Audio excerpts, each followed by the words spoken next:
Sexto Continente, en Radio Exterior de España. Toda la literatura creada en español alrededor del mundo, con las voces de sus protagonistas.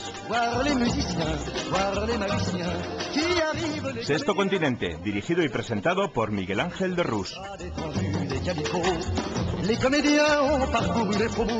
Y los últimos minutos del programa de hoy van a estar dedicados, por un lado, a la recomendación de un libro que luego nos hará Juan Patricio Lombera, y por otros estarán dedicados a Adolfo Yáñez y su libro Heterodoxos y Olvidados. Personajes que nacieron o vivieron en una tierra especialmente relacionada con el catolicismo y con el Imperio español, pero que no tienen que ver con el estereotipo de la zona. Eran científicos, pensadores, musulmanes, brujas, judíos, izquierdistas avanzados a su tiempo, que cayeron mal a los poderosos y que no obtuvieron recompensa por sus ideas. Adolfo, un saludo.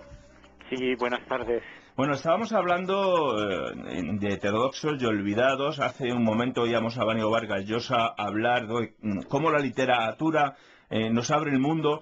Tú lo que traes a tu libro Heterodoxos y Olvidados es gente que ha intentado también abrir el mundo. Efectivamente, lo que intento es mostrar a mis paisanos, sobre todo a todos los españoles, porque a través de este marco local en el que se inscriben mis personajes, trascendiéndolo, por supuesto que también puede uno dirigirse a España y al mundo para hacer ver que hay gentes esforzadas, gentes a las que la cultura única de determinados lugares ha laminado, ha olvidado, ha mandado al exilio o a la muerte en algunos casos, pero que desde luego han hecho mucho para que nuestra sociedad actual acabara siendo lo que hoy es. Uno de los personajes, podríamos hacer un recorrido rápido, pero vamos a pararnos en algunos importantes. Es, por ejemplo, Prisciliano de Ávila, obispo, hereje y mártir. Además, Prisciliano es quizá uno de los personajes más llamativos del libro, me parece.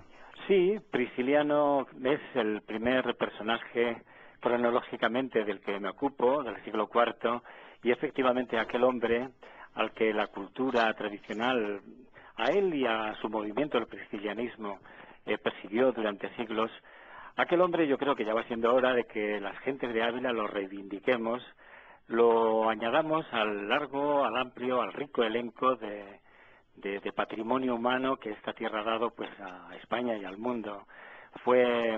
Efectivamente fue un asceta, fue un hombre bueno, fue esencialmente un renovador de una iglesia que en aquella época pues no se dejaba renovar, que pasaba de ser una iglesia perseguida a una iglesia perseguidora, que buscaba la unidad de mando desde Roma y la unidad doctrinaria, y que todo aquello que ella juzgaba como un cierto desviacionismo pues lo persiguió con una dureza propia de una inquisición avant la lettre, puesto que para muchos Prisciliano fue quizá el primer sacrificado de una inquisición, repito, que todavía estaba por inventar, pero que en aquel siglo IV ya, pues, de algún modo se inventó, pues, llevando al cadalso a personas por el mero delito de pensar de forma contraria a como pensaban sus jerarcas religiosos. Evidentemente, en Heterodoxos y Olvidados, sacado por Cuadernos del Laberinto, de Absurda Fábula,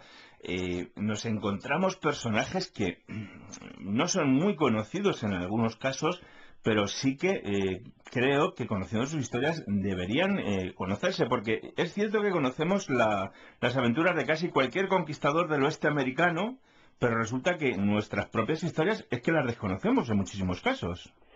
Sí, no sé si te estás refiriendo, Miguel Ángel, al demonio de los Andes, a Francisco de Carvajal, un conquistador tremendo, que le llamaron el demonio de los Andes, no solo por su carácter bronco, pendenciero, matón, no tuvo nada de ejemplarizante, pero sobre todo le llamaban el demonio de los Andes porque supo mover tropas por aquellos parajes enrevesados de la cordillera andina con una celeridad y con unas estrategias dignas de cualquier gran conquistador. Fue un hombre que además ayudó a Gonzalo Pizarro para que Perú estuviera a punto de ser en el siglo XVI el primer país independiente americano. Estuvo en un tris de que Perú ya en el siglo XVI llegara a independizarse de España.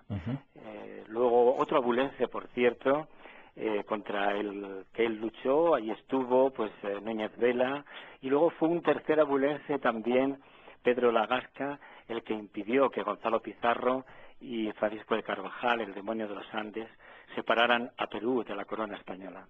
Entonces, me da la impresión de que tú piensas, como nos sucede a nosotros, que la independencia de América de España no se produce por los indígenas de América, sino más bien por los propios españoles. Por supuesto, por lo menos en el caso de Francisco de Carvajal y de Gonzalo de Pizarro, fueron sobre todo los encomenderos, fueron sobre todo los españoles los que en un momento dado quisieron sacudirse el yugo de los reyes españoles. Sí. Hay que fastidiarse con los españoles de la época. Iban a América, a los americanos, a ponerles un yugo y luego se quejaban del yugo que les ponía el rey de aquí. Es que también tiene gracia la cosa. Hay una historia que también tiene un título maravilloso. El secreto de los Bracamonte, una familia en las sombras de la historia. ¿Quiénes son estos Bracamonte? Bien, pues estos Bracamonte fueron una saga que instauró en España un primer Bracamonte. Robin de Braquemont vino de una pequeña localidad llamada Braquemont, junto a Dieppe, en la Normandía francesa. Y bien, pues la verdad es que se instaló en España y a todos nos ha dejado, a todos quienes hemos seguido los aconteceres de esta familia, nos ha dejado un cierto regusto de misterio, porque son unos personajes todos ellos que, aunque luego, pues lógicamente el árbol biológico de los Bracamontes se fue abriendo y han tenido de todo, pero han dejado capillas, por ejemplo, que la Iglesia Católica nunca se quiso hacer cargo de ellas, llenas de símbolos que hoy podríamos considerar también pues de una masonería van la letra. Nos han dejado también hechos broncos, hechos que en algún momento determinado pues llenaron de ruido las páginas de la historia.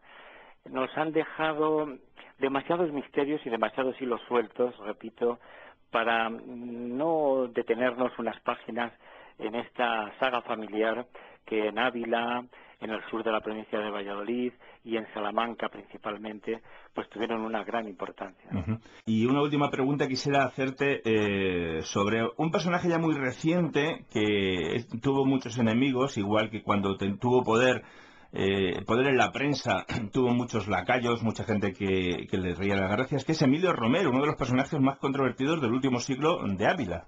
Emilio Romero es un personaje hoy olvidado, este libro se titula Heterodoxos y Olvidados, un grandísimo periodista, maestro de periodistas. Hay una auténtica legión de periodistas de hoy, de periodistas que ahora ya se están jubilando, que fueron pues sus alumnos, que le consideraron siempre su maestro.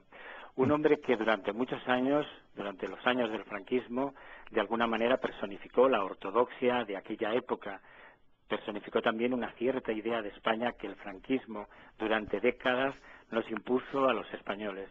Y hoy, a pesar de haber ganado con su pluma, con su gran valía intelectual, haber ganado todos los premios, haber hecho periodismo, haber hecho novela, haber hecho ensayo, haber hecho poesía, después de haber hecho tanto y tanto, pues hoy es un absoluto olvidado, es una persona a la que nuestra democracia actual no ha indultado, igual que indultó pues a otros personajes de la época de Franco. Creo que en Arévalo queda todavía un busto de Emilio Romero. Sí, de Juan de Ábalos, al que algunas veces mis paisanos creo que no acertadamente de vez en cuando hacen pasear por el río, puesto que lo acaban tirando alguna vez que otra al río Adaja. Ser español está muy bien, porque como siempre tienes otra mitad de los españoles a las que enfrentarte, pues es entretenido. Así es. Adolfo Yáñez, que vamos a recordar el título, Heterodoxos y Olvidados, muchas gracias por haber estado con nosotros y un fuerte abrazo. Muchísimas gracias a todos vosotros.